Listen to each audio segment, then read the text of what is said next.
Middle East stands once more at the edge of uncertainty. Tensions rise rapidly, and the world watches closely. At the core is a potential Israeli strike on Iran's nuclear facilities. To grasp this strategic drama, we must look beyond headlines into the deeper chess game between Jerusalem and Washington. Right now, behind the scenes, a high-stakes psychological war is underway. Israel has intensified military drills, leaked intelligence briefings, and issued carefully timed statements, all signaling its readiness to act decisively against Iran's nuclear ambitions. Why now? Why such visibility?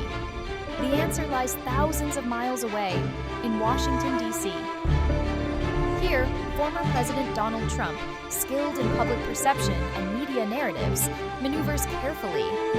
Trump understands that significant military actions, especially involving Iran, require robust public support.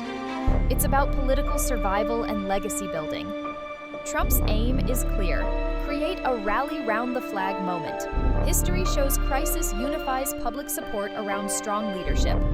Trump sees escalating tensions with Iran as a chance to galvanize public opinion.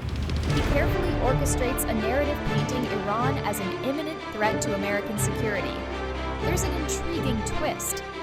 While Trump moves cautiously, prioritizing psychological warfare and public opinion, Israel's Prime Minister, Benjamin Netanyahu, faces different pressures.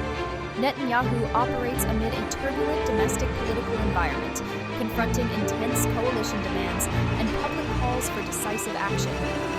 Unlike Trump, Netanyahu projects immediate strength, showing Israel remains firm against existential threats. The differences highlight critical strategic divergences. Trump, aware of America's complex public sentiment, seeks gradually built support. Netanyahu, facing urgent security threats and political realities, signals swift and decisive action. This divergence creates fascinating friction between two crucial allies. Trump distinguishes himself from Netanyahu to maintain credibility with Americans by emphasizing diplomacy and caution. Netanyahu must project strength and readiness to act alone if necessary. Iran's leadership is not passive. They understand psychological warfare, responding with calculated statements and countermoves, creating a volatile cycle of escalating threats. Each side shapes the psychological battlefield. The world watches a sophisticated dance of strategic messaging, psychological manipulation, and political maneuvering. Every statement, military exercise, and intelligence leak plays a role in broader psychological and strategic warfare. It's not only about military strength, it's about perceptions, fears, alliances, and strategic deterrence. This psychological warfare also shapes conditions for future negotiations or confrontations. Keeping Iran uncertain and the global community engaged, Trump and Netanyahu build leverage, hoping to secure strategic gains without firing a shot. The underlying question remains: will Trump secure American public support, enabling decisive action, or will domestic hesitation limit strategic options?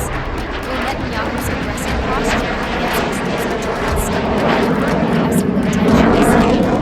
We enter a new geopolitical era in the Middle East, where traditional military strength meets psychological strategy. The real battle occurs not only on physical battlefields, but also in the minds of global leaders and populations. Victory involves not only missiles and military power, but orchestrating public opinion, strategic communications, and psychological influence. As this high-stakes drama unfolds, outcomes will reshape regional dynamics and redefine global security. We're not merely witnessing another episode of Middle Eastern tension. We watch history shaped by strategic brilliance and psychological mastery. Welcome to 21st century strategic warfare, where words, perceptions, and calculated risks become weapons, and controlling the narrative shapes the future.